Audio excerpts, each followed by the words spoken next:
Today I'd like to share and explore the topic of being hidden by God. So being hidden by God.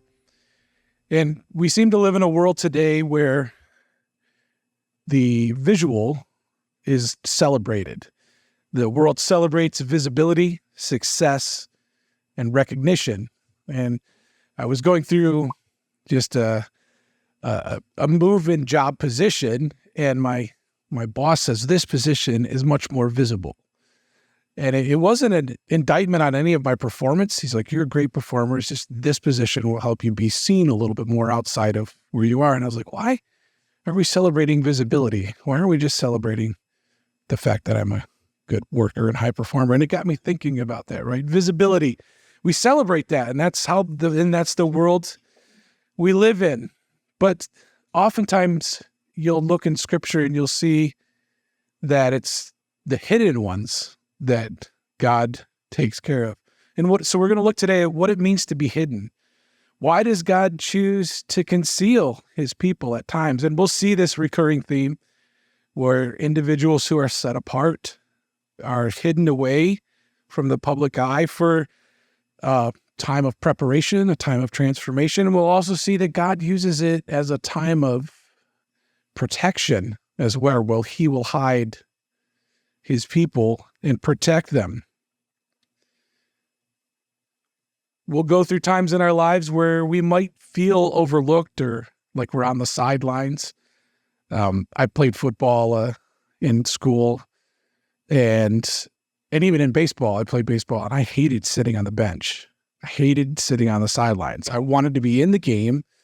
I wanted to be affecting the outcome of the game in one way and supporting my team or contributing to the overall success. And there's some times in life where you feel like you might be on the sidelines and you're watching something else happen. And we'll go through that. And it's not abandonment. I want to understand that it's not a time of abandonment, but it's a time for preparation and protection. And so we're going to explore this topic today and see how God hides his people for various reasons. And we're going to look at a few: protection from harm, preparation for greater purposes, and for refinement and growth. And we'll see some qualifications around being hidden and discover the truths that God is trying to work out in our lives. So we're going to look first at being hidden from harm. We can find comfort in the reality that God, his very nature is to protect his people. His very nature is to protect and cover his people during times of difficulty and during times of danger and judgment. Many times God will hide his people to protect them. And the first example I want to look at is from Ezekiel chapter 9, verses 3 through 4. This is the mark of protection we see. Ezekiel 9, verses 3 through 4. And the glory of God of Israel was gone up from the cherub whereupon he was to the threshold of the house, and he called to the man clothed with linen, who had a writer's inkhorn by his side. And the Lord said unto him, Go through the midst of the city, through the midst of Jerusalem, and set a mark upon the foreheads of the men that sigh and cry for all the abominations that be done in the midst thereof. So here in the form of a vision, Ezekiel is seeing the coming judgment upon Israel and Jerusalem at the hand of the Babylonians that we know. And the prophecies, if you read them and go throughout the scriptures, not just Ezekiel, but many others, were of catastrophic judgment and difficulty and impending doom. And even, and I don't know about you, but if I were in the congregation and I would hear that, I would be like, oh man, we're in for a big, big problem. But God says he sets a mark upon those who were standing firm, standing for righteousness, were abhorred by what they were seeing in their nation. They were sighing and crying and travailing because of the abominations that were happening in the land. And how it grieved their spirits and how it grieved them, because they knew how much it grieved the Lord. And the Lord marks them and sets them apart to be preserved or protected from that judgment. They were going to be spared. This symbolizes God's protection over the righteous who are hidden from harm because of our sensitivity to the sin and the commitment to righteousness. Another example, Jeremiah 36, verse 26. God's protection in the midst of opposition. Jeremiah was not a very popular prophet at all. And here in this particular chapter, he's prompted from God to write down all the prophecies that he had given against Israel. He invites his scribe, a man by the name of Baruch, to write down everything that he had said, and it's a way of rehearsing all of what had been spoken. And this is God's reminder of all of the things that he had been warning and prophesying to them. And now, to make a long story short, Jeremiah sends Baruch to the temple because Jeremiah is so unpopular, he's banned from even going to the temple and being around anyone. So he sends his scribe to read these off. And the scribe Baruch is then invited into the king to rehearse this, and the king Jehoiakim, who we know was a very wicked man, says, "Read me these things." And he reads them to him, and he's so angry. He takes these scrolls that they had written down, and he shreds them and burns them. And then he wants to kill Jeremiah and Baruch just for writing and causing such struggle. And here we are, Jeremiah 36:26. The king commanded Jeremiel, the son of Hamelech, and Sarai, the son of Ezriel, and Shelemiah, the son of Abdiel, to take Baruch the scribe and Jeremiah the prophet. But the Lord hid them. The Lord protected and hid his chosen messenger. They were opposed. There was great trouble, and God chose to hide them. Now, there were other times when Jeremiah went through it. He was buried in a pit for many years, or a long time. But this time, God hid him and protected him and his scribe for being obedient. One other example. We've talked about it previously in another message, but the ministry of Obadiah to protect and conceal 100 prophets of the Lord from Ahab and Jezebel, to conceal and to hide them, because Jezebel was very concerned with annihilating anyone who stood for righteousness and who preached the message of the one true God. Obadiah took it upon himself to preserve and to protect those folks, and they were hidden from judgment and hidden and protected. So it behooves us to talk about some of the qualifications that are necessary to be hidden in time of judgment. And the main verse we can look at is Zephaniah chapter 2, verse 3. Seek ye the Lord, all ye meek of the earth, which have wrought his judgment. Seek righteousness. Seek meekness. It may be ye shall be hid in the day of the Lord's anger. So here we have a roadmap to being hidden, to being preserved. We don't want to, can you imagine living in Jerusalem during a time when the Babylonians are attacking? Would you want to be there? No way. I don't want to be as far away as possible. That's why in Matthew 24, Jesus tells us, run away, get as far away from this as you can. Don't look to live in Jerusalem when the coming day of the Lord happens. And he gives us these keys: seek righteousness, seek meekness.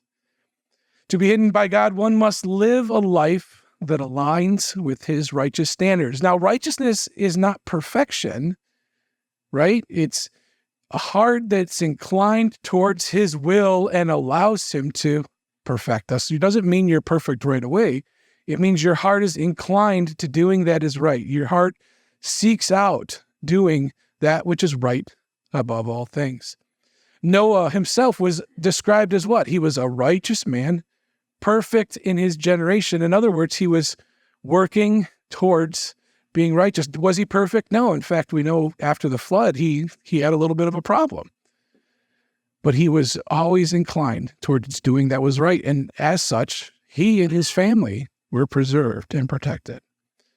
Meekness, cultivating and building up meekness in our lives. And I was looking through Dr. Bailey's book on God's hidden ones. And then there is a quote in his little section on meekness where he is sharing a story He said, recently I said to God, we were created to please you. What do you want us to do to please you? What are you seeking for? I think those are very important questions to ask.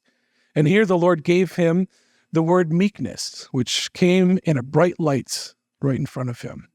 So in response to a question of what can we do to please you, the answer was meekness. Meekness in this context is gentleness, humility under God's authority, and reflects a spirit that trusts in God's timing and control. It's a submissive, trusting spirit, completely willing and happy to do the will of the Master. And as I was thinking about meekness, I said, what can we say about meekness that hasn't already been said or so forth? We talk about it a lot. But I was reminded of that little book, Hind's Feet in High Places. It was published way back in 1955, and we have the protagonist, Much Afraid, who is taken on a journey to the high places. And along the way, she is accompanied, of course, by her two friends, Sorrow and Suffering, and she's navigating through life's trials to get to those high places. And there was this little encounter towards the end where she comes across this little golden flower. And I want to read from the book just a few paragraphs, if you don't mind. It's short. And as towards the end, she comes to this desert place, and it says, in all that great desert, there was not a single green thing growing, neither tree nor flower nor plant, save here and there a patch of straggly gray cacti. On the last morning, Much Afraid was walking near the tents and huts of the desert dwellers when, in a lonely corner behind a wall, she came upon a little golden yellow flower. An old pipe was connected with a water tank, and in that pipe was one little tiny hole through which came an occasional drop of water, where the drops fell one by one. There grew this little golden flower. Though where the seed came from, Much Afraid could not imagine, for there were no birds anywhere. So she stopped over the lonely little golden face, lifted up so hopefully and so bravely to this feeble drip of water, and cried out softly, "What is your name, little flower? For I never saw one like you." And that tiny plant answered at once in a tone as golden as itself, "Behold me, my name is Acceptance with Joy." Much Afraid thought of the things which she had seen, and here she is towards the end of her journey. And somehow the answer of the little golden flower, which grew all alone in the waste of the desert, stole into her heart and echoed there faintly and sweetly, filling her with comfort. And she said to herself, "The shepherd has brought me here when I did not want to come, for his own purpose. I too will look upon his face and say, 'Behold me, I am your little handmaiden, Acceptance with Joy.'" And that, to me, is meekness in a much more eloquent way than I could ever describe it. To be able to say, "Here I am." And that little flower has no choice but just to crave that one little drop of water and be accepted. And to me, meekness in this fashion is the greatest demonstration of strength that we could possibly do. To sit here and say, "Lord, I'm just going to do your will." Not to fight, not to strive, but to say, "Lord, I accept where I am, and I'm going to follow you." We have joy in trials, we have inner peace, we have faith, we have trust. And these are all keys, the top two that we read, to being hidden.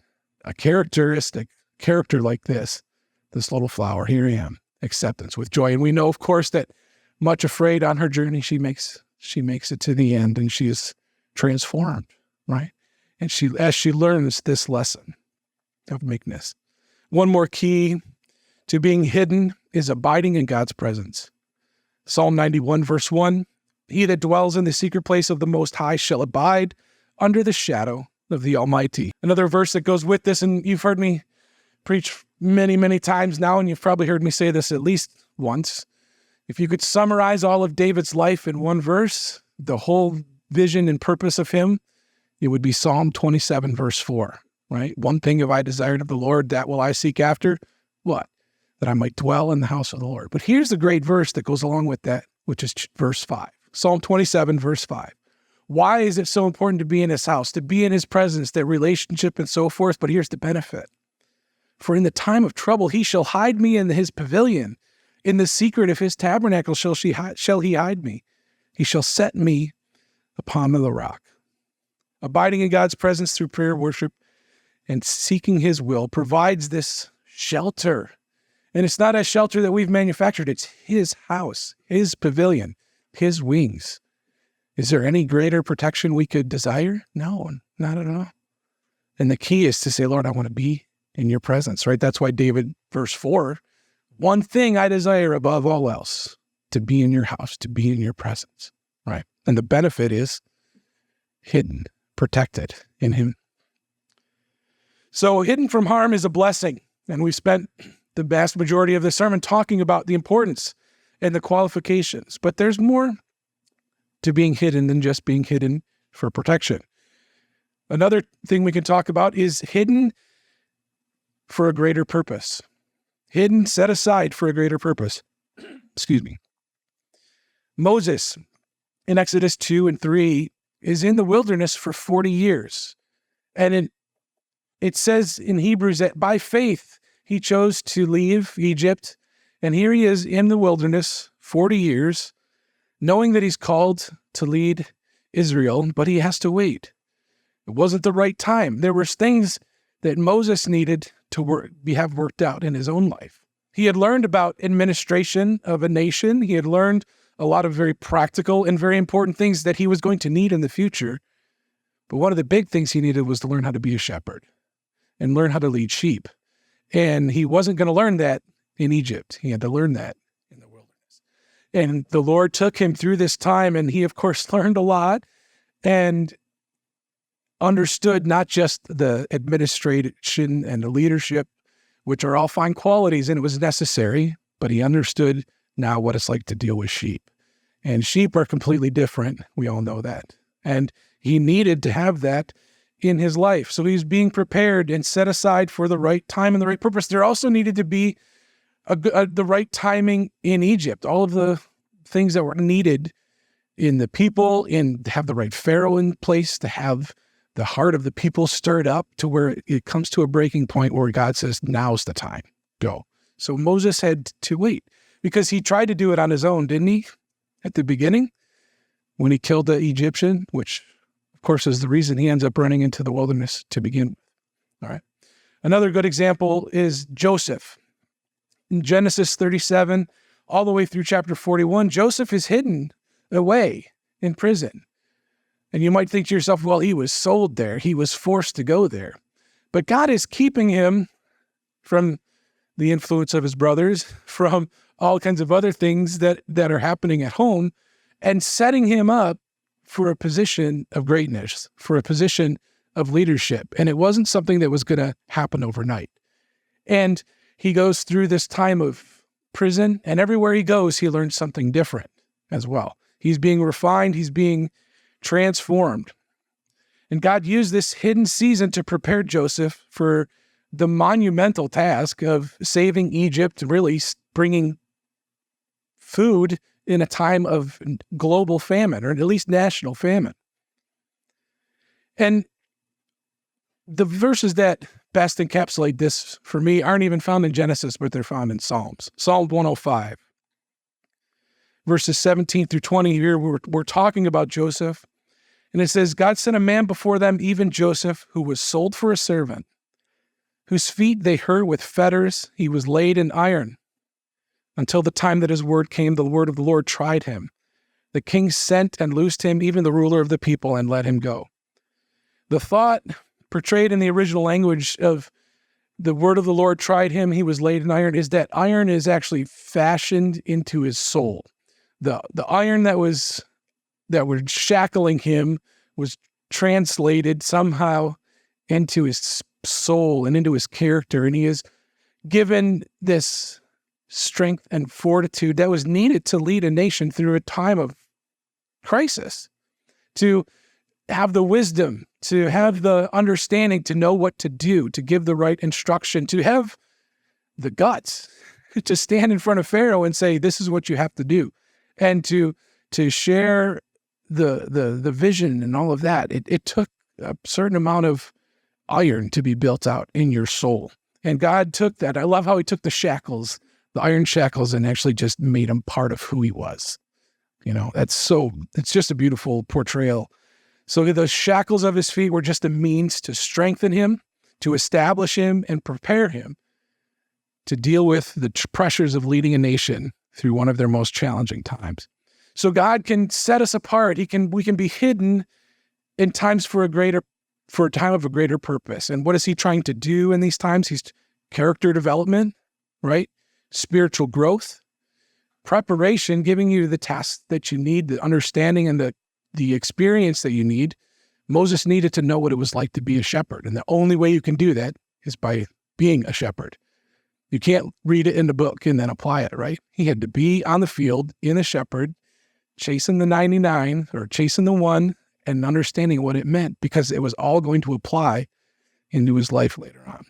It also strengthens our faith, where times of being hidden, if you will, not visible, or wherever that greater purpose, it allows that word to become iron in our soul. Joseph, the whole time, was remembering the dreams that he had, the two of them, where it says that his parents and his brothers and their families were going to bow down before him. And how trying that must have been. As a young man, a very young man, throughout, 17 years or more, at least. And the whole time, the word of the Lord is growing in him. And it's not like he's giving up. It's not like he's saying, oh, maybe. He was becoming more and more established in it. His faith was strengthened, and it becomes like iron within him. So preparation is not merely about safety. It's not about, also it's about character development and preparation for a future purpose, but also it's about refining. It shapes us for what lies ahead, which is what we're going to talk about here as we close out. Hidden for refinement and growth. God hides people during difficult seasons so that he can carve away another layer. And again, the ultimate hope is to be pure gold. Here we have Daniel and his friends. Here's a good example. Daniel and his friends, they're exiled all away from their families. They already feel set apart, and yet there's another little piece of hiddenness that happens here right in the beginning of Daniel chapter 1, where they're not just exiled from their family. Now they're here with those who were taken into Babylon. And in Daniel 1 verse 8, it says, Daniel purposed in his heart that he would not defile himself with the portion of the king's meat, nor with the wine which he drank. Therefore he requested of the prince of the eunuchs that he might not defile himself. Here, there's many other people in the same situation as Daniel and his friends, and they're all eating the king's meat and drinking the wine. And Daniel and his friends say, no, we're not going to. And they go through this period where they're by themselves, all alone on an island. And they say, let's try it out. We want to submit, but let's try it out. And they go through this trial of, let us eat what we know is right to eat. And if we're weaker or whatever, then we'll eat your food. But if not, just let us not dishonor ourselves. And of course, Daniel's faithfulness, his trust in God, it was a further refinement. Here they are in exile all by themselves, and yet they're being set apart yet again, even more set apart. Daniel 1:19 through 21, we see the end result. The king communed with them. Among them all was found none like Daniel, Hananiah, Mishael, and Azariah. Therefore stood they before the king, and in all matters of wisdom and understanding that the king inquired of them, he found them 10 times better than all the magicians, and astrologers that were in all his realm. And Daniel continued even unto the first year of King Cyrus. This is an unusual situation. He survived a change in ownership, a change in leadership. A completely different country comes in and annihilates the Babylonians, and yet Daniel still survives and says, no, this guy's special. And he is able to serve not only the Babylonians, but now we've got the Persians as well. Finally, one last example. Paul, during his time, right after conversion, is hidden in Arabia for 3 years. Galatians 1:17 through 20, he talks about this. Neither went I up to Jerusalem to them which were apostles before me, but I went into Arabia and returned unto Damascus. Then after 3 years I went up to Jerusalem to see Peter and abode with him 15 days. But other of the apostles saw I none save James, the Lord's brother. Now the things which I write unto you, behold, before God I lie not. Now we know through other writings that he was being taught of the Lord. He was being instructed the gospel, and he was being given a greater understanding of the heavenly principles, the kingdom of heaven, and the doctrine that he has was taught to him.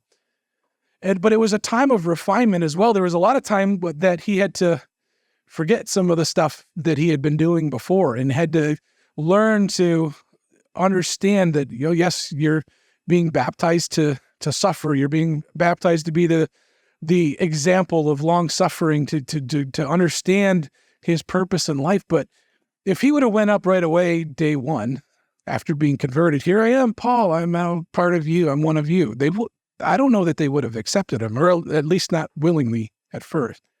There needed to be a time of refinement, a time of transformation where maybe some of those rough edges that he probably had were getting smoothed away by the Lord directly. And he was getting, as his own words say, that message directly from the Lord, where it wasn't just the head knowledge and tremendous spiritual understanding of the Torah and the Pentateuch and the law and the covenants, but he was getting the transformation, the translation into the new covenant, what Zion is, what the heavenly principles are. And there had to be time for that. It wasn't day one, he automatically knew it. He needed to be set apart and prepared for what the Lord had for him.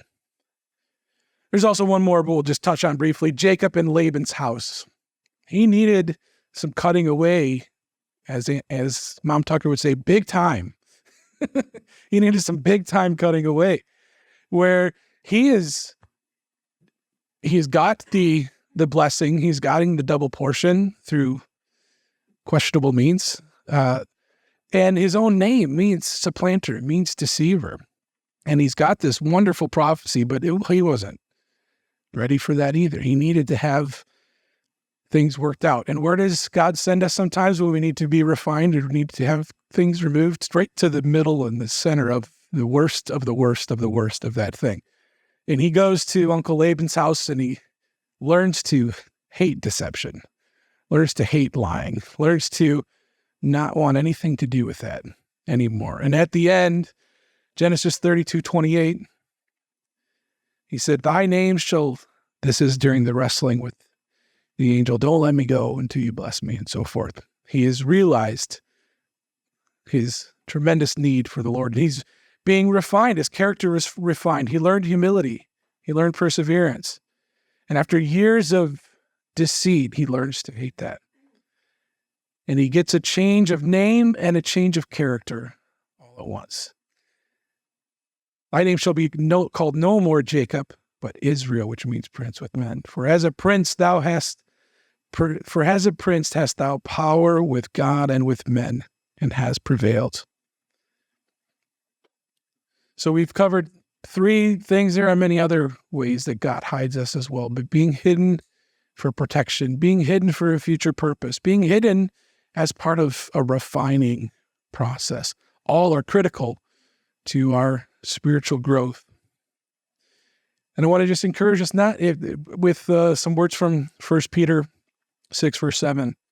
Though now for a season, if needs be, you are in heaviness through manifold temptations or trials, that the trying of your faith, being much more precious than of gold that perishes, though it be tried with fire, might be found unto praise and honor and glory. It can be painful. Loneliness, being hidden, isolation can be painful. And actually, it requires discipline to stay hidden, because it's not in human nature to stay hidden. It requires discipline to be able to say, Lord, I'm going to stay here. I'm going to be in my little spot.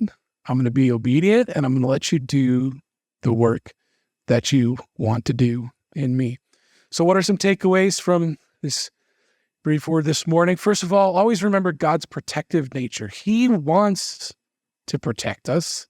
We have to make sure that we are seeking the right things, meekness, righteousness, abiding in his presence. And as we do those things, he will protect us. We will be hidden in his house. Seasons of hiddenness also come It's not a punishment, remember that, but a purposeful preparation for something different, something bigger maybe, or maybe something different. And it's also a time for refining. So always remember to trust. Maybe remember these examples we talked about. Maybe remember some others that you could talk about as well. To John the Baptist would be a good one, to be hidden for a specific purpose. And remember just to trust in God's timing. Some waited 3 years, some waited 40 years. Jesus was hidden for 30 years probably, as was John the Baptist. What is God's timing? God, what is your timing? And remember, he sees things throughout the scope of eternity. You might say, well, I've been here for 2 years, and that's nothing. Even 50 years, it's nothing. Lord, what is your timing? What's the right place? So as we reflect on this, just remember these seasons are for a vital growth and for a purpose. You say, Lord, what is that purpose? Maybe you feel hidden, maybe you don't. Maybe you're out shouting from the mountaintops and enjoying that, and that's great too. But as we go through this time, say, Lord, what is the purpose here? Is it a refinement? Is there a greater purpose? And just allow the Lord to lead us and guide us. And the main one, the big one that we spent the most time on is being sure that we're seeking righteousness, seeking meekness, that we can be hidden when the time comes. And he's hidden me so many times in a much smaller scale. But I think globally, bigger, there's a time coming when we'll be glad that we're seeking righteousness and seeking meekness. Amen.